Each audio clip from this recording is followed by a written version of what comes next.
So these videos I really enjoy doing because one, they're quite popular, two, it's quite interesting to read up and research about how much you should be doing on certain different lifts. Three, I'm currently deadlifting at the minute and I've just hit a PB, which is cool. So disclaimer on this video, right? Disclaimer on this video, because the last videos, the bench pressing ones, get so much stick, right? So first of all, I'm going to put all the weights up in pounds on the screen, but I will be talking in kilograms unless stated elsewhere. And lastly is, I'm just reiterating the research and findings that I've found. So all these people coming on, yeah, I'm doing this, what do you know, blah, blah, blah. Well, fuck you. Don't care. Do what you need to do. This is for information / entertainment purposes only. So now that's out of the way, a couple of things that I want you to do. Click that thumbs up button, give that a like and subscribe to the video. We're going to get into this. So interestingly, I've done bench pressing and I've done the squat video, and I thought I would have a look and see, right, well, what are the records for people doing these types of weights. So my PBs, I've just hit a PB on my deadlift. I'm currently about 80 kilograms and I've just hit 172.5 last week on the deadlift, and my bench press is up to 225 pounds or 100 kilograms, and I've done 110 kilos lifetime PB, and my squat's about 140. So I thought I'd have a look, how does that compare to like the world records, for example? So the world record for the deadlift, you probably know, is Eddie Hall, who's done 500 kilograms. Phenomenal weight.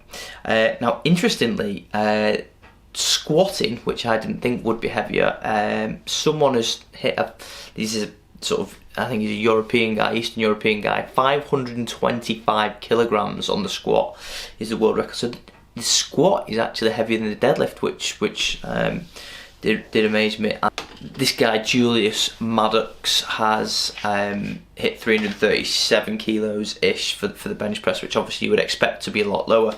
But today we're focusing on actually the deadlift. So what should you be doing on your deadlift? I suppose a couple of things with that when you're looking at these weights is deadlift and squats are quite similar if you're looking at like world records, and bench press is considerably lower, but each of those people wouldn't necessarily be able to do well on all those compound lifts. So this chap called Manfrotto estimated on average that 198 pound male should be at a deadlift on average 155 pounds, but I was like, bollocks to that. Like that doesn't kind of ring right with me. So what should you really be expecting to deadlift? It kind of goes without saying here that a 50 kilogram or 100 pound man isn't going to deadlift anywhere near the same.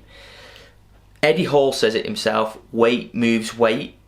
So the only way that we can do a fair analogy of this is to go off my body weight, see what I would, because I think I'm a pretty average weight for males, and then also compare that, generally speaking, for people with wider body weights, and as usual class them into beginner, intermediate, advanced and elite.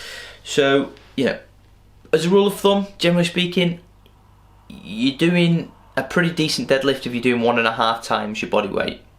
You're doing a good deadlift if you're doing twice your body weight, and so you're probably doing a great to a higher to a very, very good deadlift if you're doing 2.75 kilograms of your body weight. So how does that translate for someone like my weight and size into the different categories? Okay, so what you're really looking at here is these different fields. So going from this side, beginner, novice, intermediate, advanced and elite. Now the reason that the last video on bench pressing got so much stick is because I basically classified a beginner as someone that's never lifted before. Well, no, a lot of the viewers did. However, I didn't particularly do that. I actually classified a beginner as someone that had been like, I suppose if you're in your first 12 months of lifting, maybe 6 months, you're still a beginner. What we're going to say off this is a beginner is someone that's first month of lifting. Novice would be someone, I suppose, 12 months in, something like that, depending on how quickly you progress. So if you're an 80 kilogram man, again, I'll put the weights up in pounds on the video afterwards. You're a beginner if you're doing about your body weight. If you're doing your body weight for a male, that's pretty light. If you're a novice, so you've been lifting for a few months, sort of less than 6, you'd probably be looking at 115.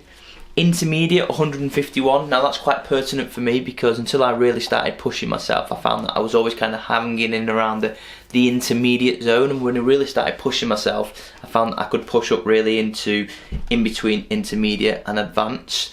So if I push out, for example, mine 172 off a body weight of 80, I need to push out another 18 kilograms, and if I can do that, that will move me into an advanced for deadlifting, the advanced category, which would be amazing for me.